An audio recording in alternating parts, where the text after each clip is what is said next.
ಕೊಡಗು ಧ್ವನಿ digital media. ಇದು ಕೊಡಗಿನ ನಂಬರ್ 1 ಯೂಟ್ಯೂಬ್ ಚಾನಲ್. ಪೊಲೀಸರು ಇಲ್ಲ ಬಿಡೋದಿಲ್ಲ ಹೋಗೋದಿಲ್ಲ ಇದೇನ್ರಿ? ನಮಗೂ ಗೊತ್ತಿದೆ ಇಂಥ ಹೋರಾಟಗಳಿಗೆ ತಕ್ಕ ಪಾಠ ಕಲಿಸಲಿಕ್ಕೆ ಹೋರಾಟವನ್ನು ಯಾವ ರೀತಿಯಲ್ಲಿ ತಗೋಬೇಕು ಅಂತ ಹೇಳಿದ್ರೆ ಪೊಲೀಸ್ ಲಾಠಿ ಹಿಡಿದ್ರೆ ನಮಗೂ ಗೊತ್ತಿದೆ ಯಾವ ರೀತಿಯಲ್ಲಿ ತಗೊಂಡು ಹೋಗ್ಬೇಕು. ರೈತರಿಗೆ ಏನಿದೆ ಹೊಸದಲ್ಲ. ನರಗುಂದ ನವಲಗುಂದದಲ್ಲಿ ಏನಾಯ್ತು, ಇವನ್ ಶೋಕೇಟ್ ರೈಟ್ ಆಗಿದ ಮೇಲೆ ಯಾವ ತರದಲ್ಲಿ ಪ್ರತಿಕ್ರಿಯೆ ರೈತರ ಹೋರಾಟದಲ್ಲಿ ಆಗಿದೆ ಅಂತ ಹೇಳುವಂಥದ್ದು ಇತಿಹಾಸದ ಪುಟ ಸೇರಿದೆ. ಇದೇನು ಹೊಸದಾಗಿ ಕರ್ನಾಟಕ ರಾಜ್ಯ ರೈತ ಸಂಘಕ್ಕೆ ಈ ತರದ ವಿಚಾರಗಳು ಬಂದಾಗ ಯಾವ ರೀತಿಯಲ್ಲಿ ಎದುರಿಸಬೇಕು, ಯಾವ ರೀತಿಯಲ್ಲಿ ಟ್ಯಾಕಲ್ ಮಾಡಬೇಕು ಅಂತ ಹೇಳುವಂಥದ್ದು ಅದು ಆ ಸಮಯ ಬಂದಾಗ ರೈತ ಸಂಘಟನೆ ಹಾಗೂ ಈ ದೇಶದ ರೈತರು, ಈ ನಾಡಿನ ರೈತರು, ಈ ರಾಜ್ಯದ ರೈತರು ಯಾವ ರೀತಿಯಲ್ಲಿ ನಾವು ಅದಕ್ಕೆ ತೀರ್ಮಾನ ತೆಗಿಬೇಕು, ಅದಕ್ಕೆ ತಯಾರಿಕೆ ಮಾಡಬೇಕು ಅಂತ ಹೇಳುವಂತನ್ನ ಈ ತೀರ್ಮಾನ, ಈ ಘೋಷಣೆ ಇವತ್ತಿನ ಈ SP ಆಫೀಸ್ ಮಡಿಕೇರಿಯಿಂದಲೇ ಶುರುವಾಗಿದೆ.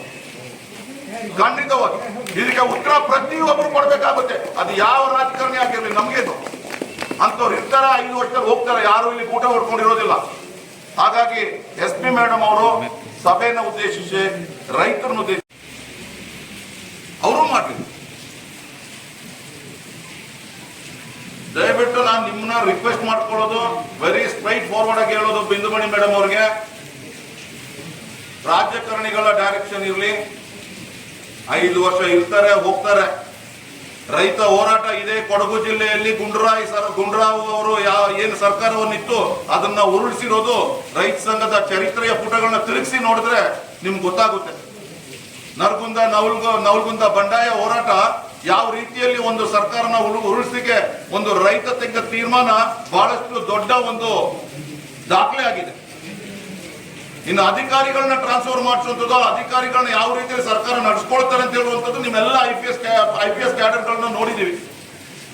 ಅಂತ ಒಂದು ಪ್ರಾಂಪ್ಟ್ ಆಫೀಸರ್ಗಳನ್ನ ಒಂದು ಬಸ್ಸಲ್ಲಿ ಹೋಗ್ತಾ ಇದ್ದಂತ ಒಂದು ವಾಹನವನ್ನ ತಡೆದು ಕಾರೋಜಿ ಮಾಡ್ಬೇಕಂದ್ರೆ ಬಹುಶಃ ಈ ಪೊಲೀಸ್ ಜಿಲ್ಲಾ ವರಿಷ್ಠಾಧಿಕಾರಿಗಳ ಒಂದು ಇಮ್ಮೆಚ್ಯೂರಿಟಿ ಅಂತಾನೆ ಹೇಳ್ಬೋದು.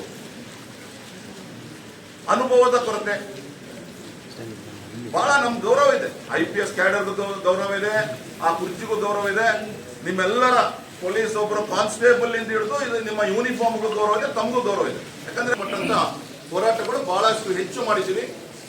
ಎಲ್ಲ ನಮ್ಮ ಇಲ್ಲಿ ಬಂದಂತ ನಾನೊಂದು ಪಟ್ಟಿ ಹೇಳಕ್ ಹೋದ್ರೆ ಒಂದು 7 ರಿಂದ 8 SP ಅವರು ಬಹಳಷ್ಟು ನಮ್ಮ ಜೊತೆಲಿ ಅವರು ರೈತರ ಬಂದಾಗ ಕೊಡಗು ಜಿಲ್ಲೆಗೆ ಮಾತ್ರ ನಾನು ಮಾತಾಡೋದಕ್ಕೆ ಸಾಧ್ಯ. ಲಾ ಅಂಡ್ ಆರ್ಡರ್ ಒಂದು ಕೊಡಗು ಡಿಸ್ಟ್ರಿಕ್ಟ್ ಮಾತ್ರ ನಾನು ಮಾತಾಡ್ಬೋದು. ನೀವು ಹೇಳಿದ್ರಿ ಬೇರೆ ಜಿಲ್ಲೆಗಳಲ್ಲಿ ಮಾಡಿಲ್ಲ ಅಂತ, ಅದು ಮಾಡದೇ ಇರಬಹುದು. ಬಟ್ ನಮಗೆ ಬಂದಂತಹ ನಿರ್ದೇಶನದ ಮೇರೆಗೆ ನಾವು ಮಾಡಿದ್ದು, ಬೇರೆ ಯಾವ ರೀತಿಯಾದಂತಹ ಉದ್ದೇಶ ಇಲ್ಲ. ಅಕಸ್ಮಾತ್ ಈ ಒಂದು ನಿಮ್ಮ ನಾವು ಮಾಡಿದಂಥ ಕಾರ್ಯಾಚರಣೆ ಮೇಲೆ ನಿಮಗೆ ಸಮಾಧಾನ ಇದ್ದರೆ ಖಂಡಿತವಾಗಿಯೂ ನೀವು ಅದನ್ನ ಚಾಲೆಂಜ್ ಮಾಡಬಹುದು. ಬೇರೆ ಒಂದು ವಿ ಹ್ಯಾವ್ ಆರ್ಗನೈಸೇಷನ್ SHRC ಬೇರೆಯವ್ರಿಗೂ ಸಹ ನೀವು ಮನವಿ ಮಾಡಬಹುದು.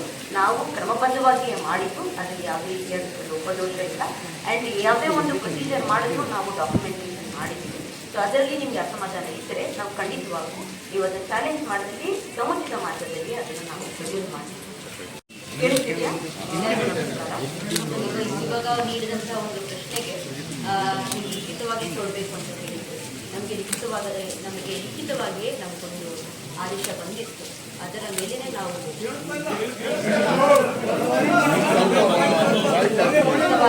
ಒಂದು ಆದೇಶ ಬಂದ ಹಾಗೂ ನಮಗೆ ನೀಡಿದಂತಹ ಇಲಾಖೆಯ ನಿರ್ದೇಶನದ ಮೇರೆಗೆ ನಾವು ಪ್ರಿವೆಂಟಿವ್ ಅರೆಸ್ಟ್ ಅದನ್ನು ಮಾಡಿದ್ದು. ಹಾಗಾಗಿ ನಿಮಗೆ ಆ ಒಂದು ಕಾಪಿ ಬೇಕಿದೆ. ನೀವು ಏನು ಮಾಡಬೇಕು, ಸಮುಚಿತ ಮಾರ್ಗದಲ್ಲಿ ಬರೀಬಹುದು. ಸಮುಚಿತ ಮಾರ್ಗದಲ್ಲಿಯೇ ನಾವು ಆ ಒಂದು ನಿರ್ದೇಶನ ಇದೆ, ಅದು ಕೊಡಬಹುದಾಗಿತ್ತು.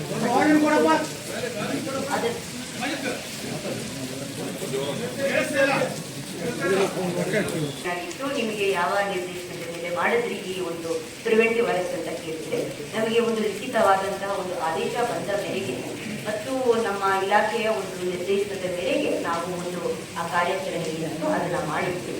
ನಿಮಗೆ ನಮ್ಮ ಲಿಖಿತ ಆದೇಶ ಇದೆ. ಸಮುಚಿತ ಮಾರ್ಗದಲ್ಲಿ ಅದು ಕೇಳಿದಾಗ ನಾವು ಅದನ್ನ ಕನ್ಸರ್ನ್ ಪರ್ಸನ್ಗೆ ಕೊಡ್ತೀವಿ. ಅದು ಸಮುಚಿತ ಮಾರ್ಗದಲ್ಲಿ ನಾವು ಕೊಡೋದು, ಹಾಗೆ ಕೊಡೋದಕ್ಕೆ ಬರೋದಿಲ್ಲ. ಸೊ ಆ ಒಂದು ನಿರ್ದೇಶನದ ಮೇರೆಗೆ ಮಾಡಿದ್ದು. ಆ ಒಂದು ಇಂಟೆಲಿಜೆನ್ಸ್ ಅಥವಾ ನಮ್ಮ ಇನ್ಫಾರ್ಮೇಶನ್ ಏನಂತಾರೆ ಡಿಪಾರ್ಟ್ಮೆಂಟ್ಗೆ ಆ ಒಂದು ನಿರ್ದೇಶನ